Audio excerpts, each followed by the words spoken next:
আসসালামু আলাইকুম। Invest and hope চ্যানেলের পক্ষ থেকে সবাইকে স্বাগতম। আজকের শেয়ার মার্কেটে অ্যাডভান্স 300টি, ডিক্লাইন্ড 48টি এবং আনচেঞ্জ 45টি এবং ভলিউম হয়েছে 394 কোটি টাকা এবং ইন্ডেক্স প্লাস হয়েছে 66 পয়েন্টের কিছু বেশি। অনেক দিন পরে আজকে ইন্ডেক্স অনেকটা প্লাস হলো, তবে সেক্ষেত্রে সতর্কতা অবলম্বন করাই ভালো, কারণ আরও 2-1 দিন প্লাস হওয়ার পরে তারপরে শেয়ার এভারেজ করার চিন্তা করাটা ভালো হবে। আজকের ইন্ডেক্স মুভারে ইসলামী ব্যাংক একাই 10 পয়েন্টের কিছু বেশি অ্যাডভান্স করে রেখেছে এবং বেক্সিমকো ফার্মা 4 পয়েন্ট,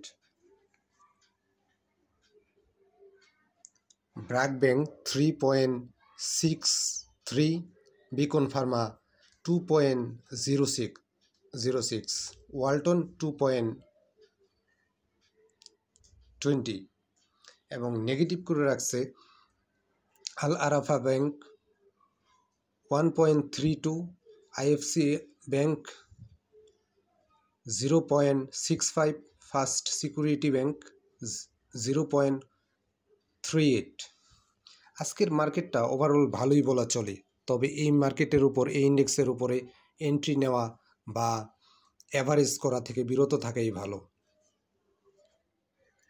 অনেক দিন পরে আজকের মার্কেটটা ভালো হয়েছে, তবে আগামী দিনের শেষ বেলায় দেখার পরে বোঝা যাবে যে আসলে মার্কেট কোন দিকে টার্ন নিচ্ছে।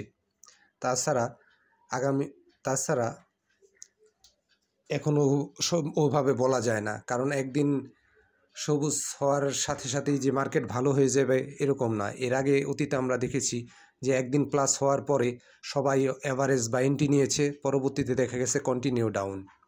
সেক্ষেত্রে আমাদের সকলেরই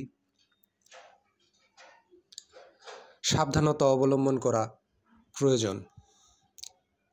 ইন্ডেক্সটা যখন মনে হবে পুরোপুরি না আপট্রেন্ডে যাচ্ছে, সেই ক্ষেত্রে অ্যাভারেজ বা এন্ট্রি নিলে আপনি সুবিধাজনক অবস্থানে থাকবেন এবং লুজার হওয়ার পসিবিলিটি কম থাকবে। বিস্তারিত ভিডিও সন্ধ্যার পরে দেওয়া হবে। চ্যানেলটি ভালো লাগলে সাবস্ক্রাইব করে রাখবেন, আরও গুরুত্বপূর্ণ তথ্য পাবেন। ধন্যবাদ।